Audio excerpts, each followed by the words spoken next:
ayrim qaynonalar, kelinlar shunaqa ishlardan qaynonalar bor, xafa bo'lib ketaman, to'g'risi.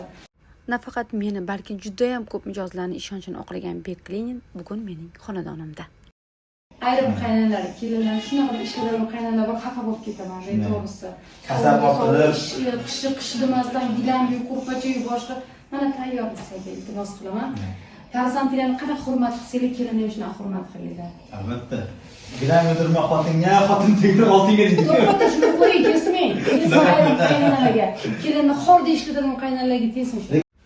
Uyimdagi gilamlarni olib ketishdi, qoladiguni qoldi, mebellarni esa 3-4 kundan keyin albatta yuvib beramiz ishdi. Va va'daga vafo qilgandek o'z vaqtida gilamlarni yuvib olib kelishdi. Yumshoq mebel va stullarni esa o'z joyida yuvib tozalab berdi. Ko'rib turganingizdek, dog'lari juda ham ko'p edi. Endi esa bu dog'lardan xalos bo'ldik. Bular nafaqat gilam mebelni, balki ko'rpacha, yostiq, matraslarni ham tozalab yuvib olib kelishadi. Ko'rpachani birinchi bo'lib yuvishni boshlagan inson Beklin jamoasi bo'ladi. Alohida tashakkur bildirib qolaman va sizlarga ham Beklin jamoasini tavsiya qilgan bo'lardim. Ishonchli va sifatlidir. Yo'lga chiqishdan oldin mebel gilamlarimni toza qilib oldim.